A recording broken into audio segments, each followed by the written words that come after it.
Hi, and welcome. I'm Z. And I'm Keith. And we're going to tell you about the movie that we just watched. But first, a little bit of a heads up. Some of the movies we watch deal with heavy subject matters. In order to talk about these emotionally delicate things and the heavy subject matters that we sometimes cover, we add humor and crude language to add some levity and to process our own trauma. If that doesn't feel fun or safe for you, we completely understand. Please take care of yourself first and foremost. And we spoil the end of pretty much every movie that we watch. Now you know. On with the show.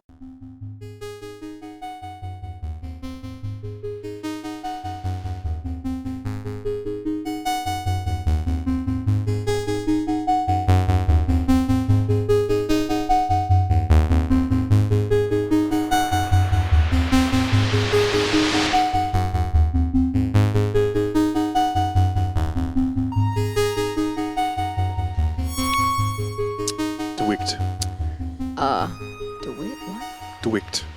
What's that? In the, the screenplay for Threat Level Midnight, when they find the Dwicked, because he did a find and replace. Oh, that's right. Okay, yeah.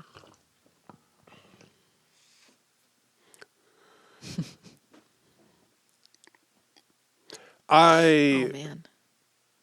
will say at the top here, I'm afraid to say anything because I know this is a very personal movie for you. It became clear After while you're viewing reading and it repeatedly that I'm saying, stop. It's a good movie. There's no faults in this film whatsoever. I didn't really understand the depth of that going in, so Sorry. it feels a little bit like entrapment, but I didn't realize. I thought you were going to see. Here's where I feel stupid, because I just assumed that you would be so into it the second you started watching it, and then you were like not. So I was like, I don't know how to. So I also feel trapped sorry. in this relationship. Just kidding. Yeah. No. Queen of the Damned. I like it a lot. I've seen it multiple times. I used to watch it all the time when I was younger. Uh-huh. I mean, you can imagine it like 17 or whatever. Oh, absolutely. Absolutely. And this movie was jizzerific for me.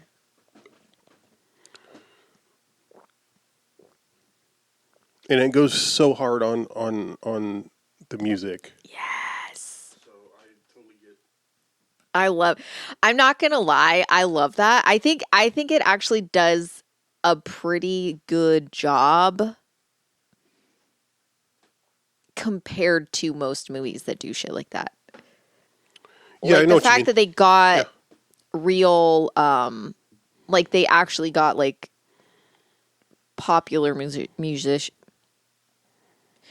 popular bands and musicians of the time to record music specifically for this film. Right. And they did different versions of it. They would, because not all of them, but some of the songs from the film are not like Korn, you know? You mean like some of the songs that Lestat's band plays? So the versions of them don't have. So all of Lestat's vocals are done by Jonathan Davis from Korn, but the actual songs that were like from the film, like on the soundtrack and stuff, they weren't sung by Jonathan Davis. Like maybe some of them were, like if they were like a Korn song. Didn't or something. you say one of the Lestat songs was a Disturbed song? Yes, Disturbed. Which I think that's the one. It's got the theme music from the film in it. The Forsaken? Yeah. Or was it Redeemer? Forsaken. That's about the girl on the beach. Yeah.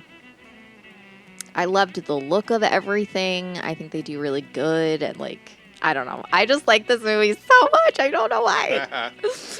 No, I get it. I do. I promise. I just didn't know that's what we were dealing with. I'm sorry. I don't think I really realized how much I liked it until you weren't falling in love with it as you watched it. And I was like, this feels horrible for me. No. I don't know. Like, I think they do it really good. I like the movie a lot. And I was also, like, during the movie, I was getting I kind of felt really emotional, more emotional than I thought I was going to feel, just like watching Aaliyah and just thinking about how, like, she died when she was 21. Yeah, fucking wild. And, like, knowing, like, what she went through, like, she was just an adult. And, like, knowing, like, that R. Kelly married her when she was 15. Oh. Yeah. No, I didn't. I believe he, like, the marriage might have been, like, annulled or something because he, like, forged documents, or he, like, faked her age to be older so that he could marry Pulled her. a Jerry Lee look. Yeah. So, like, when she was a child, literally a child bride, and she was like she had gotten very popular, and she was like at like the height of her career, and like she was in Romeo Must Die, but I don't know what other movies that she was in. But she got this, and like it hadn't even, I mean, they finished filming obviously, but they hadn't, it was like gonna come out, but they weren't, and it was like, Right. oh my God, this is so cool. And then she died, and it was like so unfortunate. And she was she's the same age as my brother. Or, they were both born in 1979. So, it was just like a really. Yeah. Yeah. Yeah, sure, whatever. What are you reading while I'm talking? The section of her Wikipedia called illegal marriage. Yeah.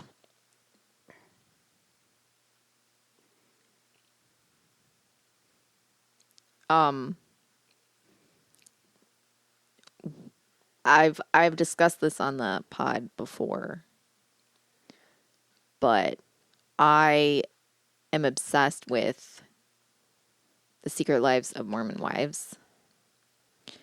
And I love the show a lot. I've seen it a dozen times. And they're from Utah. And there's this place called Swig that they all get sodas from. Weird custom sodas. I don't understand it. And which I love the concept of that. I really love the concept of that because I would love to be able to custom order a soda. So my best friend got me a Swig, like Tervis or whatever. You got to update it. Stanley. No, it's not a Stanley. Oh, it doesn't have a handle for one Well, thing. it doesn't. Yeah, and it's but like one of those Travel like, mug. Travel mug, and it says Swig on it, and it's very classy. But I don't have. But I don't drink soda, so I made Keith go buy me. Like basically, I am like special. You're role playing. Well, I'm You're LARPing. But I'm. Mom talk LARP. But like I don't like soda, so I made Keith get me like different things so that I could make my own like sody pop, so I didn't feel like I was just drinking pure sugar, and I'm just like chugging sody out of my very. Because what I do, I don't like how sweet soda is. It grosses me out. It's just gross. Like when I say it's gross, I mean like I don't like the taste in my mouth after. I don't like any of it. I don't like whatever. But I like the flavor, but there's like too much of it. So what I used to do when I worked at the theater is I used to like put like half soda water. Mm-hmm. And like if half soda, I would just like put a bunch of soda water in with the soda so that I could have the flavor of the soda, but I didn't feel that like gross, Right. So I just Keith got like soda water, and I Club soda. Club so it's fine. Soda from the club. In the club, we're all soda. So I'm just chugging my like very much soda watered down sody pop. Drinking it out of a swig mug. Place I've never been to. The life I live. Anyway, yeah. Queen of the Damned.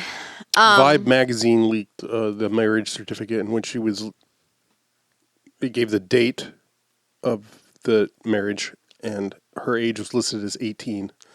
Although on that day she was only 15. Oh my God. And then it was annulled because of that. Yeah, yeah. Horrible. In Rosemont, Illinois, is where. Yeah, because he's from Illinois. Ugh. Chicago. Yeah. Area, right? I don't know what area, but yeah. But yeah, like You've never seen Trapped in a Closet, have you? I've seen pieces of it, but no, I've not. I've not seen it. Oh man. Masterpiece. Yeah. Oh God. That was before I knew any of the. Right. And yeah, so many jokes about him Being a pedo? peeing on someone. Oh, yeah, right. But I don't think I realized that it was a child that he was urinating on. Like, oh God. Like, and not just, he also had like, I believe he had like women living with him that were like 19. You know, they were quote adults and quote legal. But they had like, they were only allowed like certain amounts of food per day. And he had like padlocks on the fridge and the cabinets and stuff like that, so they couldn't have food. What? Like, are you okay? Yeah, that shit. Yeah. Shit like that is so weird to me. Like, I know like that's a very There's a trope that I only know from TV and movies where, like, if you're a drug dealer, you have women that just you pay to live in your house and be available, presumably for sex. I assume. Yeah. When you're out Yeah. killing rival cartel members, they're just at home, staying high and watching TV. Only wearing underwear or whatever. Painting their toenails. Yeah, only wearing underwear. Yeah. No, I know, like, this is a weird thing. A lot of, like, I'm sure it's about, like, control, but I don't really understand what it, I don't know. But, like, it's a very common, like, because Keith Raniere also didn't let people eat and shit like that and, like, starved women. I'm like, is it because you want them to look younger? Like the less. I wonder if it's just like anything around sexuality. It's an easy lever. Yeah. For people that are socialized female, it's already kind of baked in. Yeah. Yeah. That's what I mean. Like, easily manipulated. Is it about control? Tool. Is it about a specific, like, I don't know. It's absolutely about control. It's never like, I mean, maybe, but you never see them, like, I'm sure it can happen. I just mean, like, specifically with cults and things like that. You never hear about, like, a feeder guy. Exactly. Yeah. They're never, like, making them gain weight or having them, it's always starvation. Yeah. That's so fucking. Well, it's way cheaper for one thing. No, I'm serious. That's like No, that's a good point. That's a good point. Oh God, yeah. I didn't think you were making a joke. I was just like, no, that's such it's such an embarrassingly, like, simple. Anyway, Queen of the Damned. What were you were watching something about it that was shitting all over the graphics or the special effects. See, this is why I stopped watching it because in your presence, because it barely. He said it was fine until he started to try to use special effects to highlight the vampire abilities. Yeah. Yeah, I only barely watched any of it.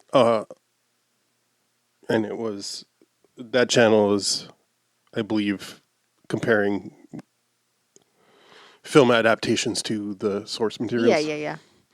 So, I mean, I didn't need to keep watching it really because I got enough behind the scenes stuff, which is all I learned from it was that, after, the interview was such a hit. Yeah. But I guess even Neil Jordan was in talks about a sequel. Anne Rice very much wanted a sequel. Yeah. Warner Brothers, for whatever reason, was hesitant. I don't know why. That's hilarious. And I don't know. The first one did so well. We can't. We might as well not even I don't try. know. And this person, this YouTuber, was saying that they got the sense, and this is just from comments from Rice over the years, that it's not anything that can be verified, but she even, she just kept petitioning Warner Brothers. Yeah. In the interim before this Yeah. came, before this came out and after interview. And at one point even offering to write it basically for free. Wow. Yeah. Anyway, and I didn't know this because I don't care, but the Queen of the Damned, the film takes 2 books. It's based off Oh, okay. The Vampire Lestat and Queen of the Damned. The Queen of the Damned. Okay. Which are both sequels to Interview. Yeah. I didn't know that. I didn't know there were that many books. I couldn't remember. I was like, I know that there's a book called The Vampire Lestat, but I'm like, is this one? I was like, isn't there one called Queen? I was like trying to remember. Right. There's aspects of this that I was like, And I think there may be things in Interview that are the film from Interview. The Vampire Lestat. Right. Yeah, probably. Yeah. They didn't want to do it for whatever reason, and then it was the thing that it was basically Anne Rice was under contract, or part of their contract for making Interview was that if a sequel wasn't made in production by 2000, the rights would revert back to her, and she could shop it around to whomever. Oh, nice. So they, as a fuck you, basically, they gave it almost no budget, relatively speaking, and Wow. yeah. For it having such a little budget, I think it looks really good. Yeah, I think it's pretty. I didn't even realize $5 million, which, I don't know how to, the scale. The YouTuber was like, and just so you know, Warner Brothers gave $100 million to The Adventures of Pluto Nash the same year. There is a giant rock called the Moon. And in the year 2087, its future will be in the hands of one man. Eddie Murphy is Pluto Nash. Pluto Nash. It is a pleasure to meet me. Oh my God. That's so Which I've never funny. seen. But. Me neither, but that's hilarious.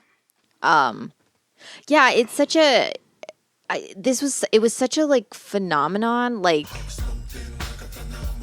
They do things that I like about it and liked about it at the time is that it did actually feel like it was one of the rare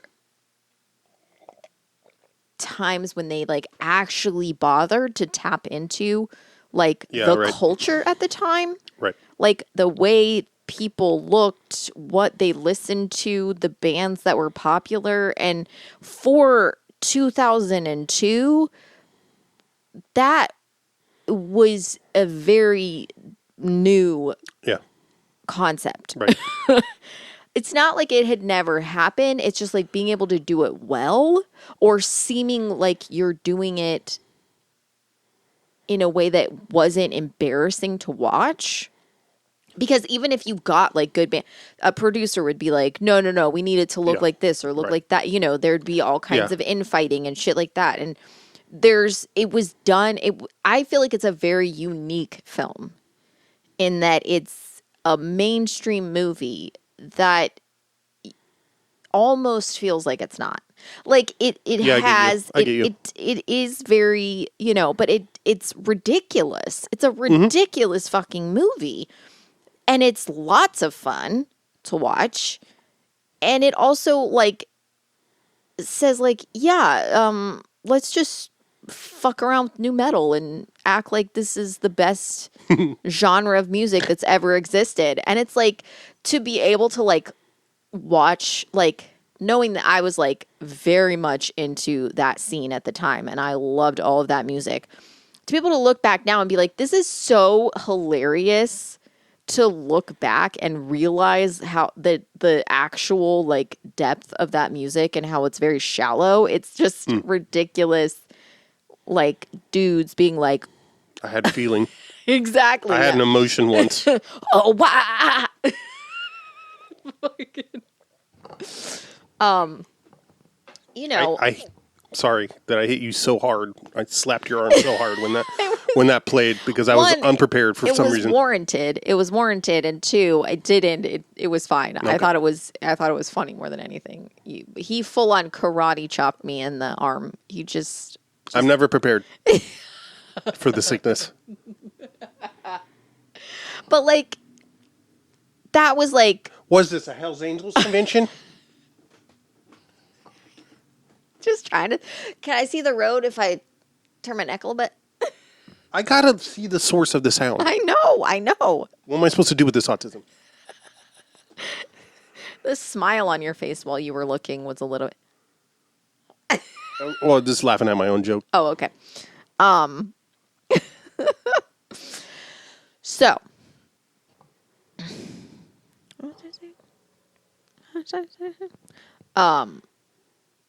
Yeah, like how, like when Akasha is like, your music is bold. I'm like, oh my God, this is so fucking funny.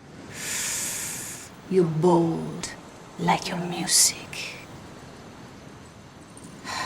You live your life in the open like I did long ago. At the time, it was like, this is the best music ever. Like, I even didn't hate the sickness, the fucking.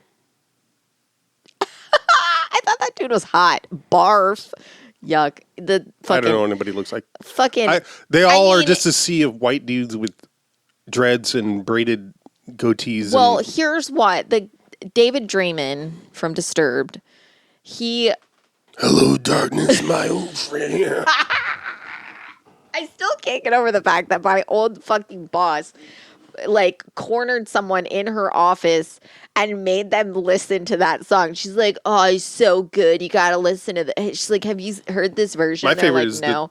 She's like, "You gotta listen to this," and she's playing fucking "The Sound of Fucking Silence" by David Draymond. The same person who version. basically just tours with Papa Roach, right? She went on a fucking cruise. Cruise. What? The same person that was in a. And older than me, yeah? Oh, yeah, for sure. Yeah. She's in her 60s. God bless her. Yeah. We were in a. Oh, God. She said this line that I will never be able to forget. I said that I enjoyed vodka martinis, and she said, I don't like vodka. It must be too many vodka and Kool-Aids in middle school. Oh, yeah. And I was like, that's just something you say at work. How many is that? Too many vodka and Kool-Aids in middle school. Was it 1971? Like, what the fucking Probably. shit? Oh my God. Did they have Kool-Aid back then even? Oh my God. I'm sure they did, but like, I was not prepared for that. And when I tell Kool-Aid you. was made in the 50s. It was engineered by a former member of the Third Reich who was brought over. Are you being serious? As part of Project Paperclip, Operation Paperclip. And it was one of the byproducts of, as well as Tang, to produce an easy transportable beverage for astronauts during the height of the space race during the Cold War. Are you being serious? No, Oh That's why I lost it at the end. See, this is what I'm saying. Like, you were like, was it Operation Paperclip? Fucking bitch. Fucking asshole of a fucking bitch. Like, this is why. I did not think I would be able to last that long. That's why I'm looking over here. Well, it's also the tism. That's like when it's like fucking, Like, here's the thing, though. Keith will say something that straight, and this is like, it's like fucking the Balkans. It's legitimately, it's a subject he knows I would rather dig a hole into my wrist. I would rather die. I don't dig a hole in my wrist. Then fucking research it on I don't even want to Google it. Like Operation I would get paper out and I'd be like, no, I can't do this. I don't care. And then he can go on and then I'll be like, are you serious? And he's like, no, of course I'm not serious. But he says it in a way like I can't. No, that one I was actually trying to run a game, but. Well, congratulations. You ran a game. I'm sorry. You ran a game on me. I ran a train on you. You ran a train through me. I ran a. Okay, but listen. I ran a 100th scale. Speaking of the tism, train spotting. Oh my God. Anyway, fucking God, annoying. Anyway, yeah, my old boss loved fucking Disturbed. Anyway, David Draymond. It might be true. It's plausible. Fucking, he had like a. I don't remember I don't know. Like, these are angel bites. These are snake bites.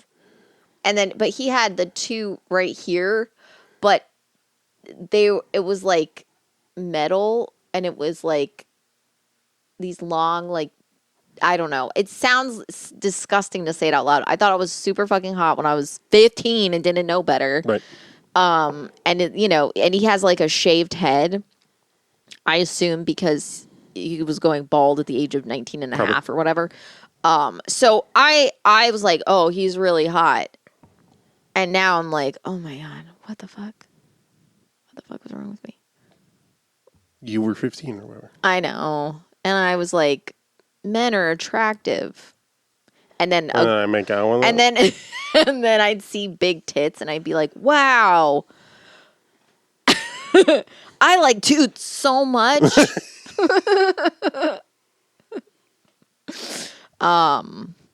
Yeah. So this is one of those where it was like, I think I'd already seen Interview with the Vampire when I watched this. So I wasn't unprepared, but I was unprepared. I really don't like when sequels have different people in them. And I take that, I know that this is like, who cares? But for some reason in my head, I'm like, it's just not legitimate if it's not the same person. I'm like a bootleg or something. Yeah, I'm like, ooh, this is just, it's a knockoff of a, Right. So in my head, Interview with the Vampire and Queen of the Damned are from different universes. Yeah. Like they don't really intersect at all. So I enjoy them in different ways because they're just, it feels like the mythos around them is not even remotely similar. Well, they are supposed to be separated by some time, right? Like he sleeps for however long. Sort of, right. But Lestat wakes up at the end of Interview with the Vampire. Oh, okay. That's right. And yeah, but brought the what? It's the most boomer thing. I mean, I feel like Anne Rice outs herself as a boomer because of the relationship to rock and roll. Oh, yeah. Big capital letter R. Mm-hmm, mm-hmm. So how would you sum up your music? Sex, blood, and rock and roll. I like that his contribution to this rock band is that he's going to play the fiddle or whatever. That he learned from a Mediterranean girl in the 1750s on the beach. How does she get I have lots of questions. You don't need to. Just go with it, man. I know. Mari, okay, I will say this. So many people are fucking hot in this movie. And I don't know why Claudia Black, her one line is like, no, or something. Her character's name is Pandora. Okay. And she's in a sari, basically? Or like some traditional Hindu dress? Which I didn't, at the time, I just thought that they were just, I did not clock that until this watch through. I was like, oh my God, because her hair's really long too and like braided. And I'm like, no, Claudia Black is the whitest bitch. Like she is like full white girl, pale ass, does not look like She's extremely anything. English. Exactly. She looks, I think. Or is she Aussie? She might be Aussie, but she might be, yeah. She might be Aussie. But like, I was like, this fucking dorky eared, like, also they had her hair up. I'm like, with those ears, you don't do that. Don't fucking do that. Anyway, yeah, so she's like, I was like, ooh, that's fucking weird. She has like no dialogue in it at all. Like, Same what? with little round faced. He gets like 2 lines at the end. Marius, fine as hell. I thought he was so fine. David, Paul McGann, just, he's someone that I've always thought was so high, and he's just like never in enough things. He's so fucking attractive. I missed. Are you talking about McGann or? Yeah. Marius was fine. The guy that played David is Paul McGann. And in this, like, I'm just telling you that if a dude that looked like that with those fucking nerdy ass glasses with a fucking blazer on showed up at a goth concert, I would fully explode on the inside in my inside clitoris. Through and through.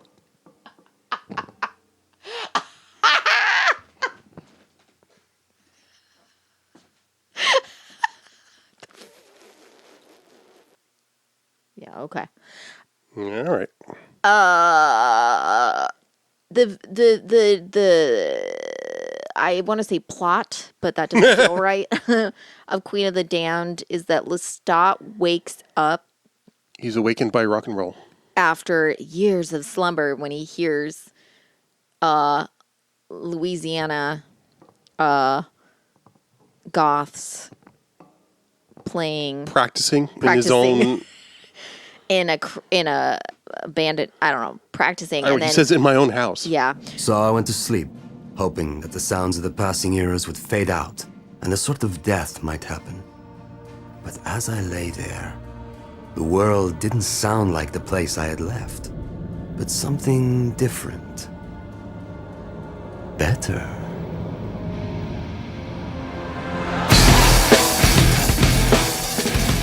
And then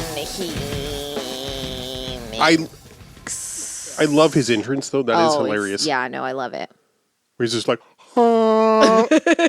your voice. Oh, I've heard many a tugboat sound similar.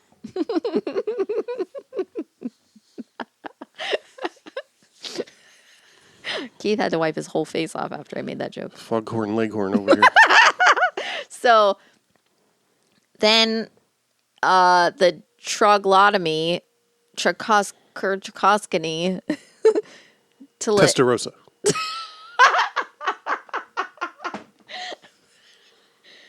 Yeah, what are they called? Talaxians? Tuskegee or something. Yeah, Tuskegee Airmen. No. Fucking racist. The Talamora? Talamascus. The Talamascus. This girl in college is like, I was reading one of his lyrics, and he says a line that's very easily just made up. Take a walk down the aisle at the end of the mile. Give your life to my charms in the Admiral's arms. That rang a bell. I tracked down old leases in London. It turns out in the late 1600s there was a pub in the back streets of Mile End called the Admiral's Arms. And it had a reputation for dealing with black magic, and reports of people being lured there and vanishing. Into the Go down the lane and into the arms of the Admiral. Oh, clearly he's talking about this. Turns out there used to be a club for vampires only back in the... yeah. What do you say? And then what? and then David says, "I need to talk to you about something." And then he takes her in his office, and they don't have sex. And I was like, Yeah. That's I where understand. it lost. Yeah, That's where it exactly. lost me. I was like, what? And then he says, look at this painting, and look at this painting, and look at this painting, and look at this painting, and look at the... And it's all the face of not Lestat, which is also because she's like, Lestat, and he's like, look at this, look at this, look at this, look at this, look at this, look at this. And she's like, oh, okay, you have a lot of paintings of this guy. And he's like, they're all authentic. And she's like, okay. And he's like, anyway, that's the closest to a vampire I've ever gotten. And I said, okay. And then he's like, here's Lestat's diary. Okay, again, why did you just say I masturbate to this random dude in every century and then give her Lestat? Like, I don't really understand it. And then she decides that she is super duper in love with Lestat because she read that he killed someone and drank blood from a statue, and she was like, I think like you and I are like kindred spurts. Spurts. And he said, oh, I like you because you're so weak and fragile.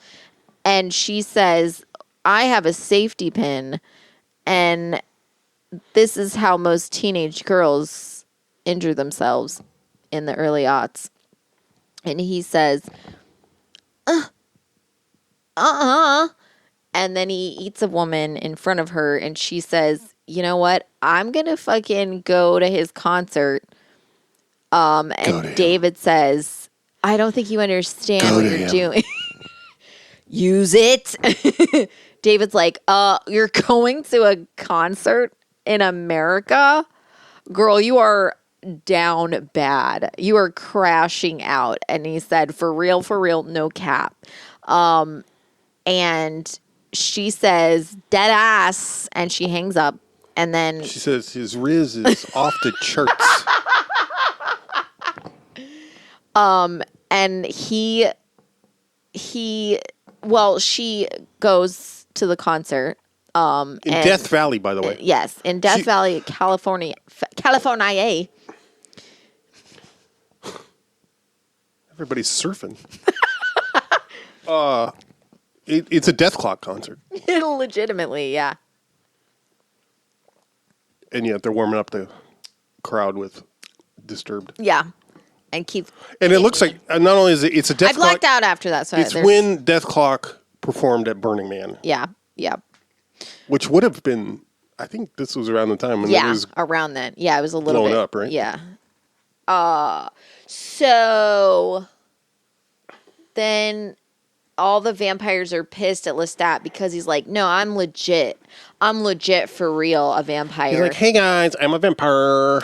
And they're like, oh my God, he just told everybody that we're real. Why are you blowing up our spot? Yeah, and so they come to the concert to K-word him.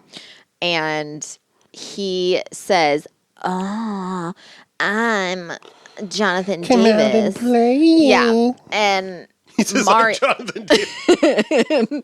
And Marius says, like I said, though, he's my brother. A glowing absence is Davis's H.R. Giger designed mic stand. Fair, yeah. It's the only thing I know about the guy. Yeah, and he so Marius is like, that's my baby girl, and he doesn't want anybody to like in a non-homosexual way. He says that's my baby girl. He means that because he made Lestat a vampire. And so while all these vampires are like coming after Lestat, they all burn up, and surprise, Akasha's like, that's actually my baby girl. Right. And she takes Lestat away. And then they fuck in a bathtub while Deftones plays. This is important because this is the scene that turned everyone bisexual. And then he wakes up and he sees all. then he woke up. He wakes up and he's in the daylight and he's like, "Girl, what the fuck?" And she says, You're welcome.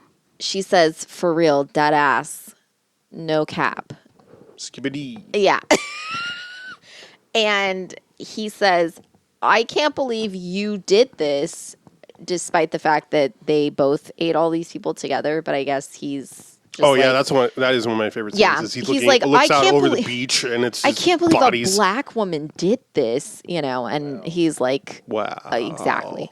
And he's like, "I had no part in this. I'm a good guy." Despite the fact that we've like only seen her kill vampires and we've only seen him kill innocent women. Interesting. Well, how innocent? Really? They are women, Really? so that's fair. A little thing called original sin. Maybe you've heard of it. So, so they go. Anybody do that? Where the serpent in the Garden of Eden is a vampire? The first vampire? Anybody done that yet? I stopped listening. What were you saying? You said a location. So I said couldn't skibbity. hear you. Anyway, girl's aunt has a family tree, and she's like, "Don't ever let anything happen to it." So girl dies, and girl becomes vampire, and aunt becomes statue, and Akasha dies, and then Marius says, "David, ew, hi." Yeah, what? And What's the implication there? that they're gonna have gay vampire sex. Another sequel? Yeah. And then they start playing like some new electro. It's a little more electronic than new metal. So and then the credits roll. So industrial. Maybe Light industrial. Well, it's something like that. So yeah, that's the whole movie, and I haven't left anything out. No, that's literally everything from A to Z. it's everything. I included all the men's names and one woman's name. Claudia Black. Would you recommend this film? You can answer I honestly. plead the fifth. You can answer honestly, Keith. No. Really? You wouldn't? I mean, if you're a bigger person than me, you could have some fun with it. I understand the appeal. I really do. But yeah, you don't actually like vampires. Is that what it is? You don't like vampires? Oh, I definitely am. I'm still undecided. Why, is that what it is? I mean, is that a thing? Is that what? I feel still undecided. Okay. It's one of those things where I don't. What about them? The only thing that is interesting about vampires to me is that it's such a big lore that's been built upon since Bram Stoker or whatever. Yeah. I find that interesting, and I enjoy that people try to do different takes on it. And I like that for you. And I like that for you. The Anne Rice version is my least. That's fair. It's a cultural phenomenon, which I'm not going to deny. Yeah. And so. Yeah. That's why I wanted to see these movies. Mm-hmm. But I think what I like. There's nothing sexy about it to me. Interesting. It's so sexy. Well, about the Anne Rice version. That's fair. It's just blood. I think I've always liked blood. I'm like, blood's so hot. No, I get to. One of my favorite. I think that's one of the points of. I don't know about Bram Stoker, but like.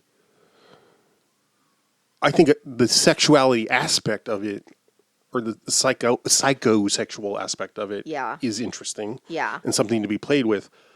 Yeah. How it's been done in the latter half of the 20th century till present has been very uninteresting and unsexy to me. Yeah. For the most part. Well, the thing is, I believe that Anne Rice, Twilight. I could be wrong, but I haven't read the books. So I could be wrong, but one of my sisters has, and she according to her, like they're all having sex with each other. Like it's very gay and very like, and so that's there was definitely more of a sense of that in interview. Right. So that's a fascinating thing that like it's something that they don't want to carry over, and I'm like, what? Whatever. Anyway, I would definitely recommend to anybody that, because I feel like Y2K. I mean, a little bit is age, right? Like, yeah. Well, I'm saying like I feel like Y2K and like the millennium, that kind of thing, like that fashion and all that stuff is like kind of back in. So I think it's definitely something that people would, if you've never seen it and you're interested in that sort of genre of things, you would probably like it as a film. And I do think it's a very interesting thing to watch because it is so entrenched in the pop culture of the time. But if you had no connection to it, you would have no idea. And that's something that's very interesting because it's able to, well, maybe pop culture isn't, but it's a very like, Aaliyah is in it, and it's got like, you know, it's got actual like music from the time in it, and actual musical artists who are very well known, you know, in their genre, if nothing else. So like that's a very interesting thing that I feel like I said, I don't feel like it's easily reproduced, and it's not something that I don't feel like it had been done specifically not in that way before. And it was something that I wonder what you mean. Like incorporating music without making it seem like you're making a musical, but it is very much a musical. Like everything in it is about his music, and it's all about his music and him making music and what music. Like the Phantom of the Paradise. That's fine, but I feel like that's something from like the 70s. Right. Well, you said it hadn't been done before. Well, what I mean is like but they weren't making music with like pop stars or like people who were already like they were like you can make a musical, like you can have musicals. And even like, you know, you can do something like that. But what I'm saying is like taking someone in a genre that would not be associated with musical film and creating an entire mythos of music and all this stuff around it that's solely for the movie and not making it seem overly like it's not poppy. It's not, it doesn't miss the mark. It was very much the genre that was playing on the radio. Right. It was everything that was, it wasn't taking something. It was like, instead of like, it didn't take something out of context. It put it into the context in which it would make sense for the film. So when I say things like that haven't been done, I don't mean like people have not had music in film, but I don't feel like any type of like rock and specifically nu metal. I mean, nu metal is one of those things that's like definitely not nu metal. And the fact that it's like all of this shit like Disturbed and Korn, which are like bands that are like memeable, like you can still watch this, and it is kind of funny to look back, but you can still watch it and you can be like, oh, I can see this being a really big deal, and why it was and why it, you know, and I think that is more what I mean, like that, something like that I don't think has been done before. I'm not saying that people haven't been able to create music in movies. That's not what I meant. What? But I don't. Then what did you mean? Well, I was trying to understand what specifically you were saying was unique. So, I used an example where it drew from music of the day, right, musical styles of the day, right, but I mean, and that's a good example because I feel like they do that, but I feel like. I'm not saying it wasn't playing on music at the time, but I would consider that more like what was on mainstream radio than what was on random. Well, yeah, that's more what I mean. I mean, they're different eras, right? Right. So I mean, and I think one thing that is unique that you are pointing to is that the actual some of the actual acts were embedded in the process. Right. That's what I mean. Is like they they didn't Not just pull taking from, songs. right. That's what they also they didn't just pull from the pop culture. They pulled in too. Like they took these people that were Right. in doing it and saying, "Will you Right, come on right, board and make actual music for this film?" And that's I think what gives it a legitimacy. And authenticity. Well, yeah. An authenticity to the time specifically. Right. Because there's plenty of like, you know, I mean, I also feel like I don't have. I mean, it's way better than it's way more. Well, I was just gonna say specifically with Phantom of the Paradise, I wasn't around then, Right. so I can't speak to how culturally correct that was. You know, Right, and it's different than if you had gotten Paul Williams to write some new metal songs, right? Yeah. Exactly. Right. Yeah. And like because He wrote Beach Boys songs. He wrote yes, a glam metal song. Rice. He wrote Rice.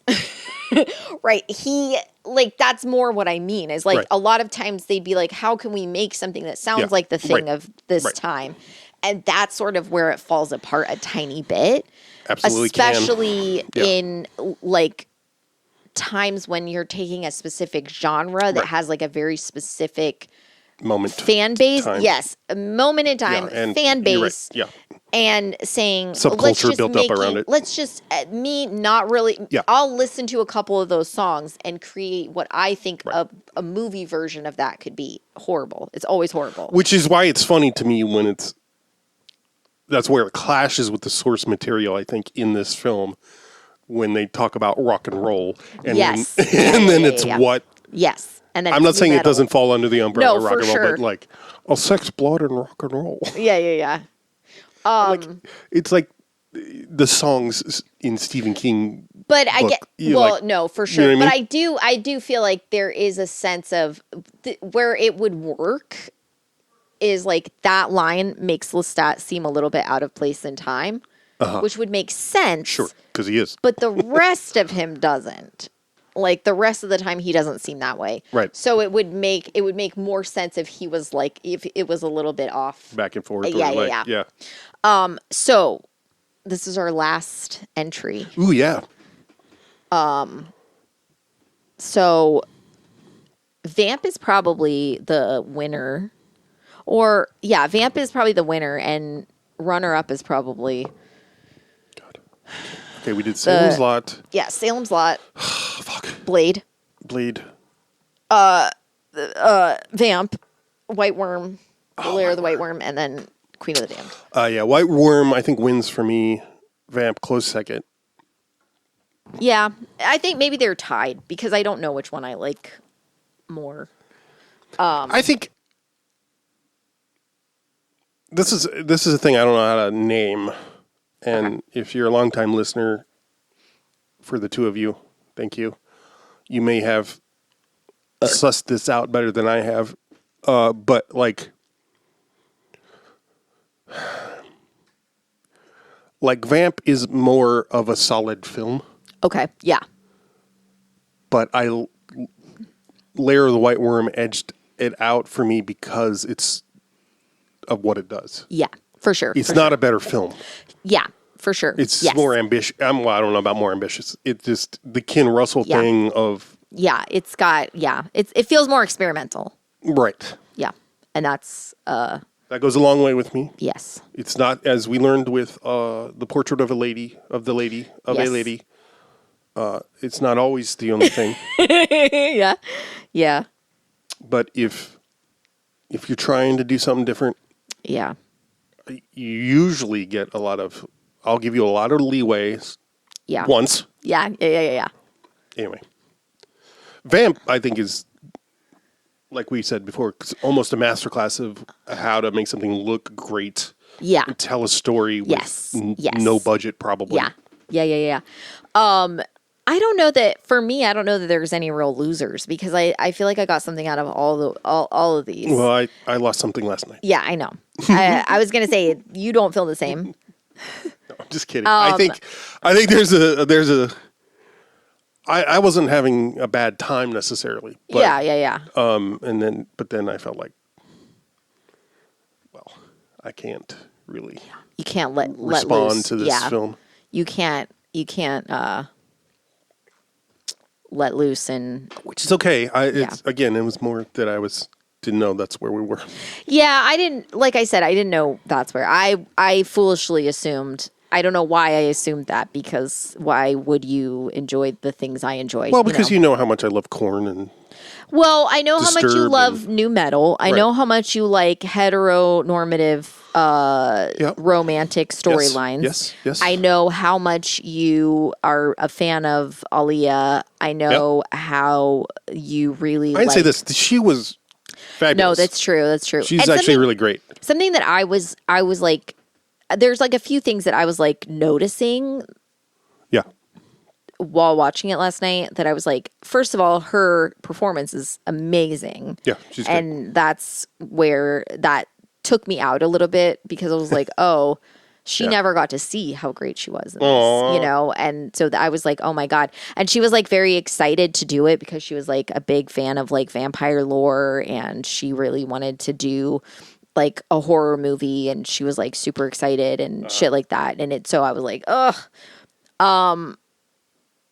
But I was like, yeah, she's like the big bad guy is like the ancient evil is this like gorgeous woman who is more powerful than everyone. Yeah. And yes, it does take a bunch of white people draining her dry to stop her, which is a metaphor Apropos. like nothing. But I'm like, yeah, she is very commanding and powerful, and she destroys, you know, she like chooses to have a man by her side. She doesn't need one, and she wants to have one, but she wants them to do like her bidding. She wants them to do, and if they don't want to do it, she's like, ugh. Yeah. And like, you know, she wakes up and she kills her mate because she prefers Lestat. And I'm like, damn. Infinitely more interesting than Lestat. Right. And even conceptually and how she was in the movie. And like, she gets almost no time. Yeah. She exists only to die, basically. She posed a little threat, a soupçon of a threat. And then, and I think it's a testimony to her performance that for sure. This is interesting that, and maybe this was a choice, but she appears physically small. Yeah. She is. And I'm sure as a person, she was probably just a small person. Yeah. That sounds like I'm saying she's a little person. That's not what I mean. I'm just mean like... Right, that's her. Normally, because she is the big bad... Right. There would be a lot of upshots and to make her look larger than life, but she's not. Yeah. And like when she first shows up at that club and is just moving through and itty bitty smoking motherfuckers, she still looks like just like a little a little tiny, but it doesn't make her seem less powerful. Correct. She's commanding everything, and that's where I was like, damn, she's like really. It's a very embodied performance. And the thing is, like, when you said, like, she doesn't have enough time, it's true. Like, you know, like, you do want more of her. Absolutely. But, like, it doesn't feel like if it was performed differently, if it was performed, like, with less magnitude or whatever, I don't know, whatever she brings to it, you'd be like, why do they call it Queen of the Damned? She's barely in it. Yeah. But you don't feel that way. Right. I mean, like, you do feel like, you know, yes, you're like, oh man, I wish there were more of her, but it makes sense to you why that's the name of the film. Yeah. You're not like going, that's weird that they called it that when she's barely in it. You're not saying that because she commands so much. Right. So it's a little bit, that's what I mean. Like, it's despite itself. Almost. Right. But yeah, also when she like, when he's doing the performance and she like busts through and like takes him away, I'm like, this is like very, very stereotypically a male role of like, I'm rescuing you. She's like literally grabs him and flies away with him. Absolutely. And I was like, and again, little bitty, she's this tiny little thing. Literally whisks him off his feet. Exactly. Right. And I was like, damn. I was like, oh, this is actually like really interesting that this is like she's rescuing the protagonist Right. from. So I was like, oh, okay. There were moments like that. Like this is that moment where she bursts through the stage. Sums up one of my issues with the film that I don't quite know how to articulate, except that like you've seen things like this before in movies. Yeah. I have. Like most of the movie feels like the scene in the bathtub, and you're like, pedals on the water, like. Yeah. Could we be more cliche, you know? Yeah.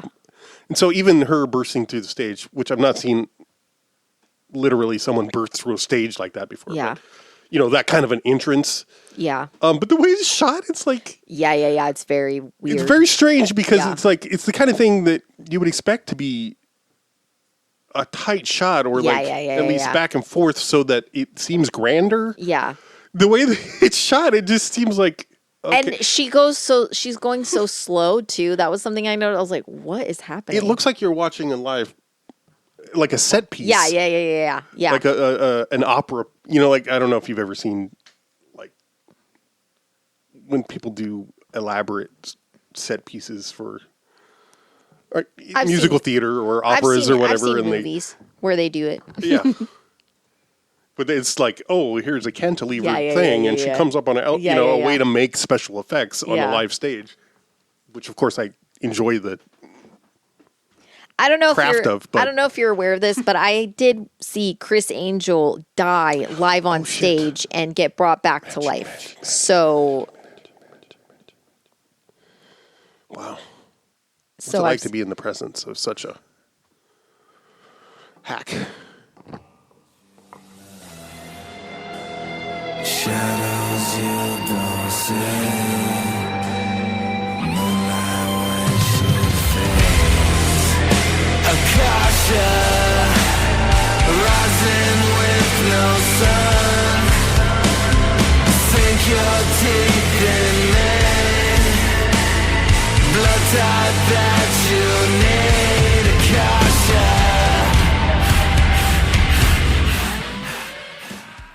Troglotomy, tracheostomy.